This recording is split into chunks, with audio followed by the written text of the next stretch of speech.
प्रभात सभी को सुप्रभात। तो प्यारे बच्चों, आज के अपने हिंदी लोकवाणी के अंतर्गत कक्षा 10वीं के पाठ्यक्रम के अंतर्गत आज हम अपने नए पाठ का प्रारंभ करने वाले हैं, नए पाठ की शुरुआत करने वाले हैं। तो गौर से देखिएगा, आखिरकार आज के तासिका में हमें कौन सा पाठ पढ़ना है, अपने पाठ का शीर्षक क्या है।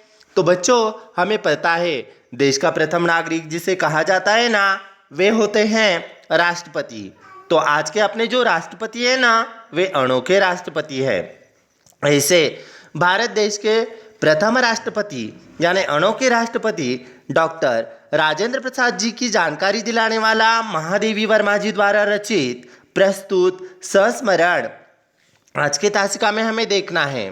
तो प्रारंभ करते हैं अपना पाठ अनोखे राष्ट्रपति, पृष्ठ क्रमांक 16, पेज नंबर 16। गौर से देखिएगा, अनोखे राष्ट्रपति इस पाठ की रचयिता महादेवी वर्मा जी का परिचय।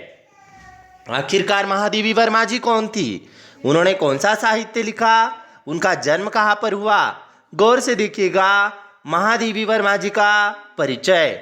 इनका जन्म 1907 फर्रुखाबाद उत्तर प्रदेश में हुआ और मृत्यु 1987 इलाहाबाद उत्तर प्रदेश में हुई। महादेवी वर्मा जी प्रतिभावान साहित्यकार थी।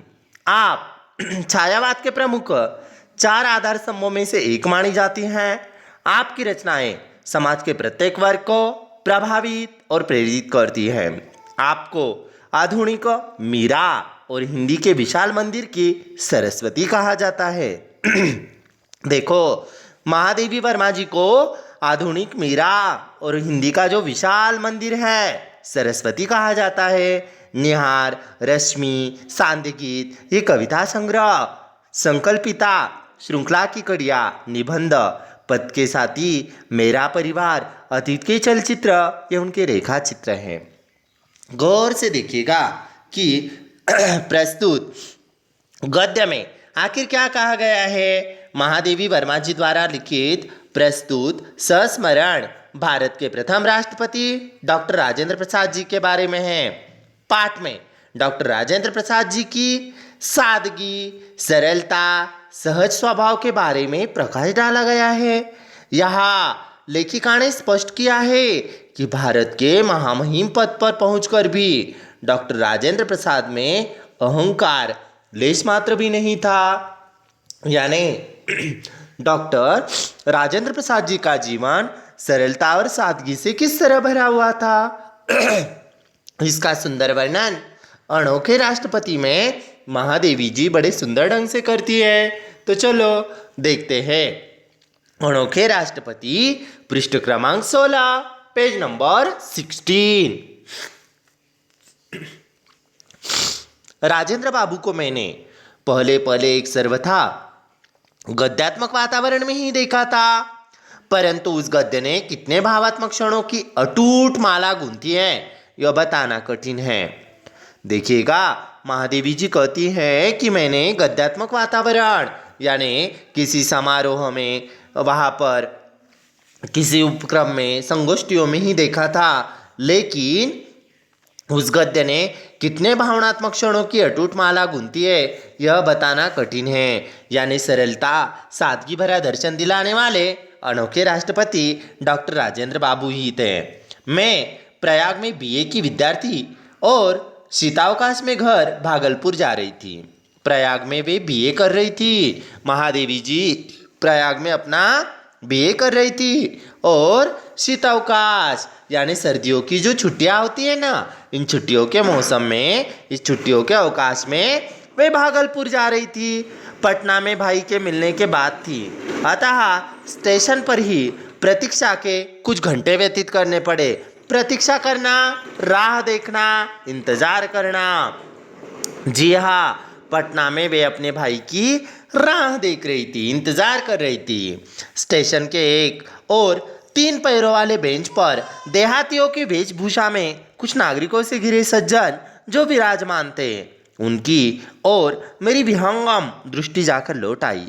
वास्तव में भाई से यह जानने के उपरांत कि उक्त सज्जन ही राजेंद्र बाबू है, देखो, उक्त सज्जन ही राजेंद्र बाबू है। मुझे अभिवादन का ध्यान आया। देखिएगा किस तरह सादगी भरा, सरलता भरा जीवन उनका था। और वहाँ पर स्टेशन पर 3 पैरों वाले बेंच पर देहातियों की वेशभूषा में बैठे हुए वे सज्जन थे। कौन थे वे? राजेंद्र बाबू। और जैसे ही मुझे ध्यान आया तो मैंने उन्हें क्या किया? अभिवादन किया। यानी हमसे जो बड़े होते हैं हम उन्हें अभिवादन करते हैं ना, प्रणाम करते हैं ना, ठीक उसी तरह पहली दृष्टि में ही जो आकृति स्मृति में अंकित हो गई थी उस देखो उसमें इतने वर्षों ने न कोई रेखा जुड़ी हुई है और न कोई नया रंग भरा हुआ है। सत्य में से जैसे कुछ घटाना जोड़ना संभव नहीं रहता, वैसे ही सच्चे व्यक्तित्व में भी कुछ जोड़ना घटाना संभव नहीं है। सत्य का विलोम शब्द देखिएगा, असत्य। सत्य का विलोम क्या होगा? असत्य। जी हाँ बच्चों, सत्य का विलोम है असत्य। यहाँ पर सत्य से जोड़ना घटाना संभव नहीं, यानी जो सच्चाई होती है वो सच्चाई को हम कभी ठुकरा नहीं सकते, इसलिए सच्चाई की राह पर चलना अत्यंत आवश्यक है। तो ऐसे ही उनकी वेशभूषा तो देखिएगा, काले घने पर छोटे कटे हुए बाल, चौड़ा मुख, चौड़ा माथा, घनी भ्रुकुटियों के नीचे बड़ी आंखें, मुख के अनुपात, कुछ भारी नाक, कुछ गोलाई लिए, चौड़ी ठुड्डी, कुछ मोटे पर सुडौल ओठ, श्यामल झाई देता हुआ गेहुआ वरना, बड़ी बड़ी ग्रामीणों की जैसी मूछें जो ऊपर के ओठ को ही नहीं ढक लेती थी, नीचे के ओठ पर भी रोमील आवरण डाले हुई थी।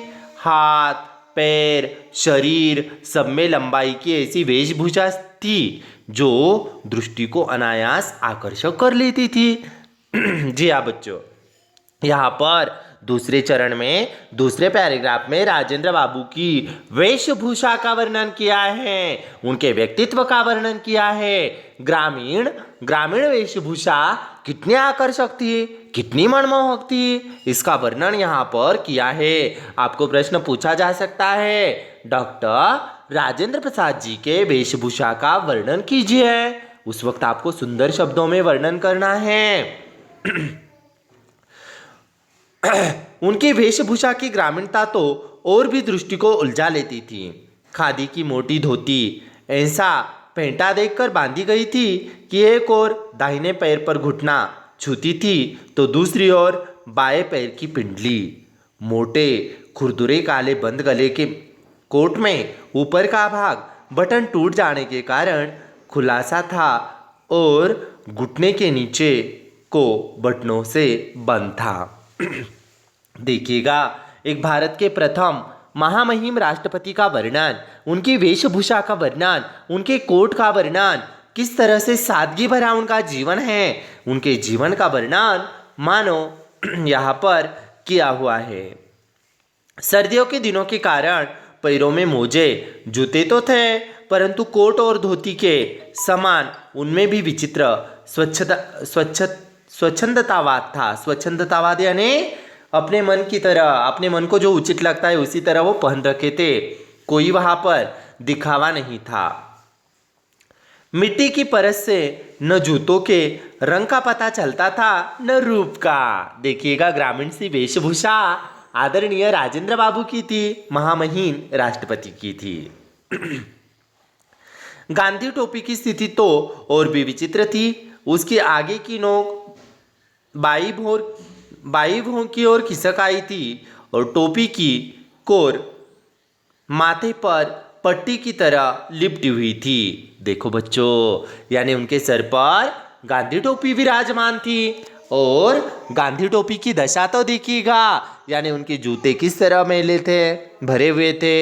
इतना ही नहीं, गांधी टोपी की किस तरह से वहां पर थी, इसका वर्णन यानी अनोखे राष्ट्रपति, महामहिम राष्ट्रपति डॉक्टर राजेंद्र प्रसाद जी का जीवन किस तरह सादगी युक्त था, सरलता से वो समावेशित था, सरलता का दर्शन दिलाने वाला था, इसका वर्णन यहाँ पर अनोखे राष्ट्रपति इस पाठ्यांश के अंतर्गत पृष्ठ क्रमांक 16 पर महादेवी वर्मा जी ने किया है। बच्चों, उम्मीद करता हूँ आप सभी को छायावाद की मुख्य रचनाकार साहित्यकार महादेवी जी का पता चला है। साथ ही साथ महादेवी जी के रचनाओं की विशेषता आपके समझ में आई होगी।